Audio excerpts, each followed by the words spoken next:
All right, hello my amazing artist. You have been working so hard learning about Keith Haring the past couple art classes by looking at his work, learning about why he creates these cartoon dancers, and creating your own dancers. That now we are ready to add muscles.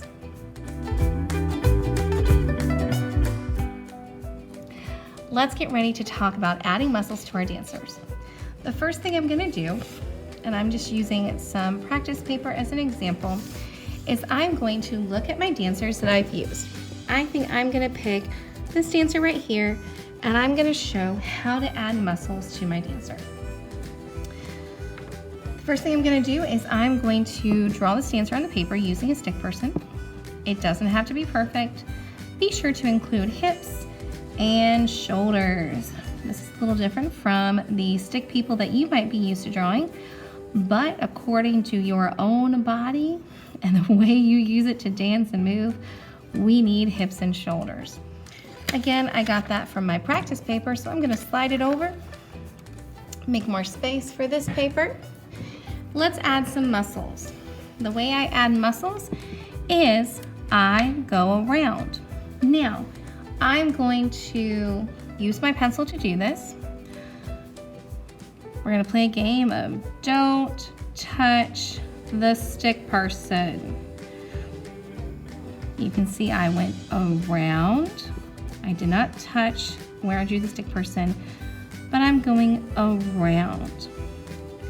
I'm thinking about the way this dancer might have rectangle shaped arms, kind of like Keith Haring dancers. Also, if we come down here to the part where the torso or the stomach would be, inside your torso is your lungs, your rib cage, your heart, your stomach organs. We need to leave room. If we were to take our lines in like this, there's no room for stomachs and ribs. Erase that. Instead, this line will come right down to the hips, just like it is on your own torso. Leave plenty of room for a strong dancer. These are Keith Haring style muscles. They're rectangle cartoon characters. Nothing looks like a marshmallow. We're back here at the torso. I could go in, but no. We gotta make space for those organs, your lungs, your heart, your stomach organs. Now I have my dancer. The very last step when you add muscles is to go back and erase what we call the skeleton or the stick person. This leaves you with a wonderful shape of a dancer without the stick person. That stick person is just a tool to help you get the dance move you want before drawing the fun cartoon shape. All right, artist, you can decide how many dancers you're going to use for muscles. Get started.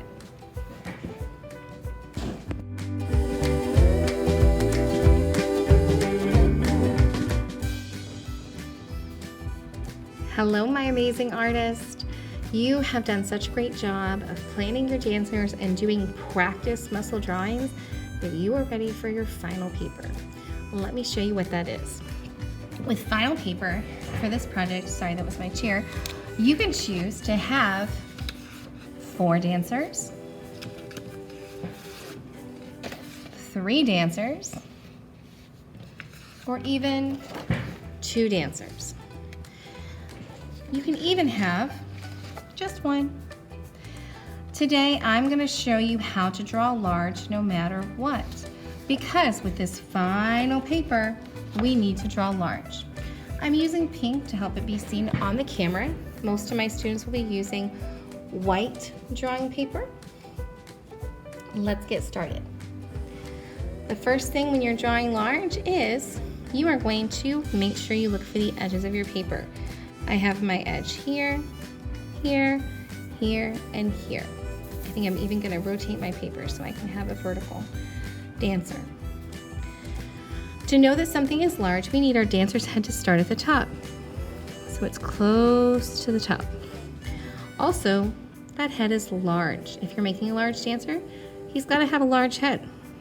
Go back to your stick people, and I'm gonna look at the one I practiced for an idea.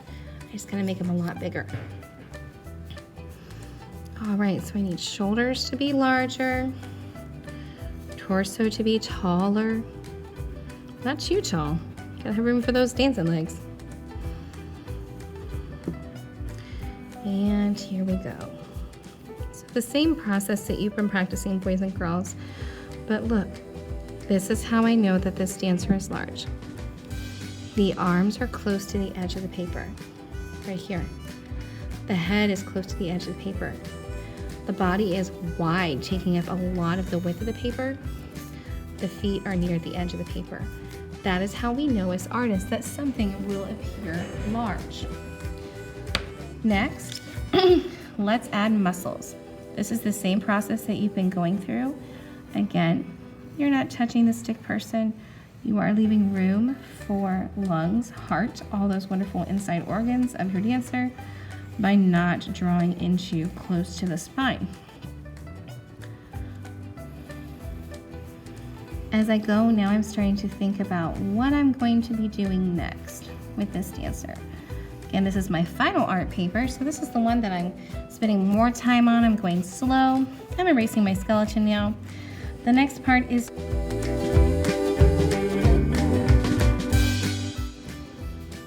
hey, my amazing artist, I'm all done doing my muscles and erasing my skeleton. So the next step is to trace with a black marker.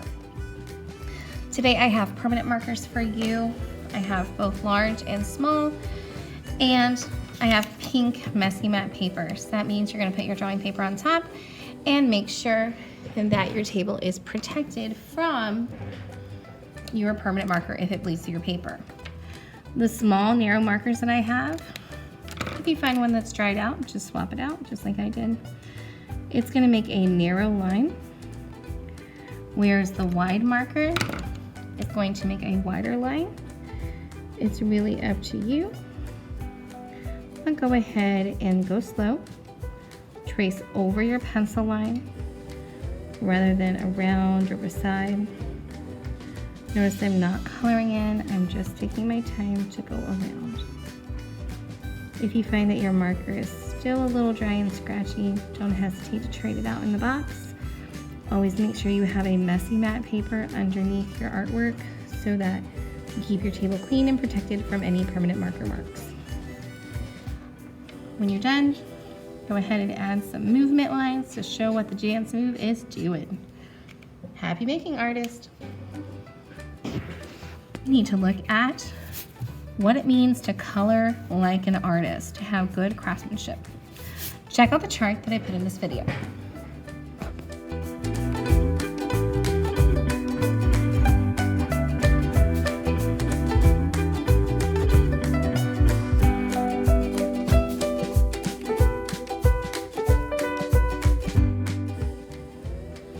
All right, artists, so now we know how to color like an artist. We want to be coloring on level 4, not level 1 or 2. Of course, coloring in level 4 means that we are going slow, we're taking our time.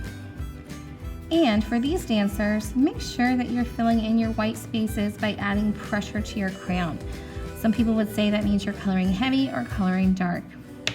I'm going to keep up my good work of coloring. You'll notice that this area is colored in level 4, but if I did this, oh no, that is not level 4 coloring. We want to slow down, take our time, and add color to your dancer. All right, go ahead and get started on this part. I'll see you in just a moment.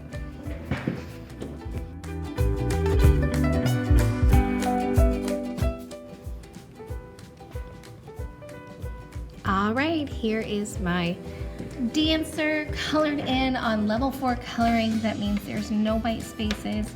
If you would have asked your neighbor if you see any white spaces, or if they see any white spaces on your paper, go for it. It's okay if you see a little bit of fuzz. That just happens because the type of paper that you're coloring on, but do your best to really color it in. Next, we're gonna do patterns and create the background. These dancers are having a party, very likely, and we can add shapes, simple shapes and lines to make a party happening. Choose colors. I'm gonna start with, I think, some triangles. Those are probably my favorite shapes. I just like drawing them. I like how they can fit into spaces pretty easy. After you start drawing, you can think about how this dancer might be celebrating New Year's. Maybe it's confetti. There's all kinds of ideas with dancing. But just like Keith Haring, we're gonna keep it simple. He didn't have any hair, didn't have any faces or specific words. He wanted his art to simply represent the movement, the dancers that he was seeing on the streets with the hip hop music and other areas of inspiration that he had. Simple lines, simple shapes. Well, this looks like a party to me. If you want, you can go back in and color. It's really your choice. Go ahead, get to the point in your project where you have your dancer, or if you have more than one, your dancers colored in, level 4 coloring, traced with black marker, and a background. The background for each dancer can be different types of parties. I look forward to seeing what you come up with. And the very last step that we'll do is adding watercolor paint. Happy making, artist!